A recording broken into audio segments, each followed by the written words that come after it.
Hey, what is up, YouTube? Andrew Rooney here, full-time drummer and drum teacher here in Auckland, New Zealand. Today's episode of Drum Teacher Asks ChatGPT ... something. I'm going to ask... 5 minutes later. All right, I'm going to ask something that doesn't necessarily hold a lot of interest for me personally, but I get asked this kind of thing a lot from students, and I'm curious to see what AI has to say on this. Here we go. How do I get fast on the drums? Enter. All right, here we go. Getting fast on the drums takes time, practice, and dedication. Here are some tips to help you develop speed and proficiency on the drums. It's already changed it a little bit. It's already brought in proficiency. Now, speed and proficiency, two different things. I do like how ChatGPT gives you this little disclaimer at the start and this little premise, I guess, to base its answers on. Number one, start slow. Before focusing on speed, make sure you have a solid foundation and basic drumming techniques. Begin by playing exercises and patterns slowly, ensuring accuracy and proper technique. Wow. Yeah, that's great. So this is completely counterintuitive to most people, but in order to get fast, you need to play slow. Yep, there is a point in that journey where you need to crank up the metronome a little bit and start increasing the speed, if speed is your goal. But slow is where it's at. Muscle memory is where it's at. So yeah, that is a great start to this post. Slow playing. I mean, this deserves its own episode. Giving time for your body and your brain and the connection to your sticks and your feet on the pedals. Giving yourself time to learn and accept the challenging things that we ask our bodies and brains to do on the drums. It's so important. I always say there's my slow and then there's the student slow. My slow, way slower. Prove to me you can play something at a snail's pace, then we have something to build on. Then we have liftoff. Okay, practice regularly. This is number 2. Consistent practice is key to improvement. Set aside dedicated practice sessions each day or week to work on your speed. Short, focused practice sessions are often more effective than longer, unfocused ones. Okay, ChatGPT jumping off the fence there. Yeah, this is great in theory. It's true. It's just hard to practice regularly. I mean, if it was easy, everyone would do it, right? But, I'm busy. Well, yeah, you're not going to become a fast drummer if you're always busy and you can't practice. So, while I agree, it is easier said than done. And I guess that's fine. That's why we're here. That's why we're asking.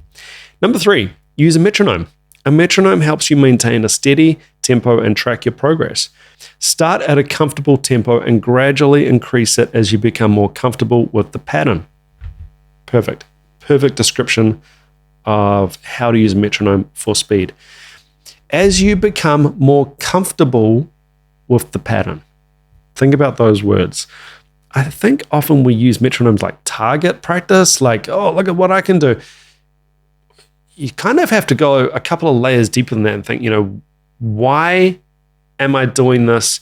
And why is this pattern taking a bit longer to sink into the subconscious and the body? Yeah, that's a great answer. 4, break it down. Divide complex patterns or exercises into smaller segments. Focus on mastering each segment before attempting to play the entire pattern at high speed. Awesome. Number 5, isolate weak spots. Identify specific areas where you struggle with speed or coordination. Target these areas with focused exercises to improve your overall performance. Now, that's a good debate. That's a good debate, I think, for a podcast episode or an interview to get into working on weak spots. Do we maximize our strengths or do we raise up our weaknesses? Have me in the comments with your thoughts on that. I guess not only from a drumming level, but more like a philosophical life thing. Are we ever really going to be good at our weaknesses? Or do we maximize those strengths? Again, hit me in the comments. All right. Build muscle memory. Muscle memory is crucial for speed. Repeat patterns and exercises until your muscles naturally remember the movements, allowing you to play them with less conscious effort. Fantastic. Couldn't agree more. Use drum rudiments. Drum rudiments are fundamental patterns that form the basis of drumming techniques. Practice rudiments like single strokes, double strokes, paradiddles, and flam rudiments to improve your hand speed and coordination. I mean, look at El Estepario Siberiano. So many people freak out about the word rudiments. Oh, I don't want to use rudiments. I just play, man. I just play from the soul. It's like, yeah, well, you're using rudiments anyway. We all use them. But there's nothing wrong with knowing what rudiment you're using. And if you know what it is, you can isolate it, you can practice it, and you can improve it. Rudiments often misunderstood and often just taken so literally, like just on a pad and, oh yeah, done with rudiments. Play them around the kit, actually use them. Hand and foot independence. Develop independence between your hands and feet by practicing different rhythmic patterns. This will help you play complex beats and fills at higher speeds. Awesome. 9, warm up properly. Wow, this is a good one. Always warm up before practicing fast drumming. Stretch your wrists, fingers, and arms to prevent injuries and ensure optimal performance. This is great. I did an interview with Benny Greb, not to name drop. I asked him, one of the myths in drumming. What was a myth to him? And he said warm-ups. Now, people mistook that, during that interview, people mistook that as warm-ups are a myth. What he was getting at, and he explains it in the full interview, is that people will make up like a silly beat or something that just doesn't really make sense, but it's kind of impressive maybe to drummers. To drummers, I'll put that disclaimer in there. And they'll say, oh, you can't use it, but it's a warm-up. What he said was so brilliant and so smart. He said to him, a warm-up is literally warming up. As in, like, getting your arms warm. I think he said he actually sort of massages and rubs his arms to get them warm. So they're literally warm. Not a warm-up in the sense of like this crazy exercise that I can do and you can't to impress you. I thought that was brilliant. Another element to this is warming up your mind. And I'll take my more advanced students through this kind of stuff. We'll do some metronome practice pad stuff, and I'll be like, hey, let's not just launch into this. Let's really think, and let's try and bury that metronome. Or we'll put the click on the off beats. Instantly, your brain is activated and you're really tuned into what you're doing. So, just a couple of extra thoughts on that one. 10, stay relaxed. Yes, tension in your muscles can impede speed and control. Focus on staying relaxed while playing and avoid unnecessary tension in your wrists and fingers. I just recently did a video on this. My number one tip to improve your drumming. Improving your drumming right now.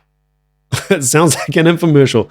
10 easy payments, $99.95. I'll give you this secret right now. Play with your jaw open. It's quite hard to do if you're not used to it. Make sure your teeth are not touching when you play. You might not look cool, like it might not be a great visual thing. Try it out. Record yourself. Just record yourself. Then record yourself making sure that your teeth are not touching. Why your teeth? Because we hold a lot of tension in our face and our jaw. And if your teeth are not touching, your jaw can't really be tense in that state. And if your jaw's not tense, your shoulders drop. And if your shoulders drop, everything loosens up, and it's just this beautiful flow-on effect. And if you can make that a natural part of your drumming, it is crazy. Complete game changer. Trust me. 11, experiment with grip. Try different drumstick grips to find the one that best works for you. Some drummers find that traditional grip or matched grip is more comfortable for playing fast. Yeah, I think if you're in the world of looking to improve your speed, you should know what grip you're on, right? Well, I would have thought so. I can't say it's bad advice, but I don't know if that one's really relevant. You could fine-tune your grip, definitely, but that comes from practice as well. So, number 12, use control dynamics. Practice playing at different dynamic levels, soft to loud. This helps you maintain control and precision as you increase speed. That's a really good one. The relationship of dynamics or volume that you're playing and speed. Now, obviously, if your sticks are low, basically, to generalize, you can play a bit faster, right? Check out the really extreme metal guys. They're barely hitting the drums at points. And that's not to take a dig at anyone. It's just a fact. They're playing so fast at some points that, they're really close to the head, like a couple of inches off the head at points. And they're just like playing really quick. Obviously, the higher your stick comes, the more powerful and loud it's going to be. But there's more room, there's more work to do. So that's something to think about. I really like that one. 13, play along to music. Playing along with songs can be motivating and help you develop a sense of timing and groove. Start with slower songs, gradually progress to faster tempos. That's a really good one. I really, really like that.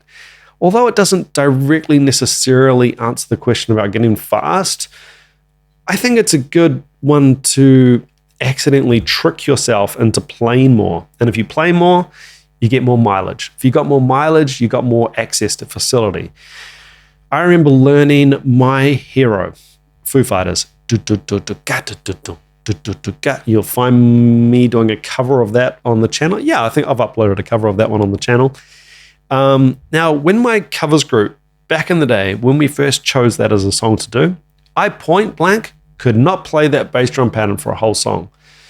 And I had to really work on it. So this is just an example of a song actually helping my drumming. Now, after about a month of playing it every day, I got to a point where I could play it quite comfortably. The cool thing is, like riding a bike, I can still play that song without really any, I don't want to sound like a big shot, but without too much effort. I can actually, because it's there, I've done the work, and I can just jump on and go, you just got so many bass drums in a row. They're kind of not fast enough for any slide or swivel or anything. It's just like chugging them out. You learn a lot about control and your core and balance. So that's just an example to back up that point because I like that point. 14, record yourself. Recording your practice sessions allows you to assess your progress objectively and identify areas for improvement. This comes back to the first episode of this ChatGPT thing I did, and I really went off on a tangent about recording yourself. One of the key ways to improve. Without sounding like a broken record, there's two types of drummers. There's drummers that know what they sound like, and there's drummers that don't know what they sound like. There's drummers that always get hired. There's drummers that are baffled why they never get hired because they're so good. There are drummers that record themselves, and there are drummers that don't. It's just the way it is. All right, 15, seek guidance. Consider taking lessons from a qualified drum instructor. They can provide personalized feedback and guidance to help you improve your speed and technique.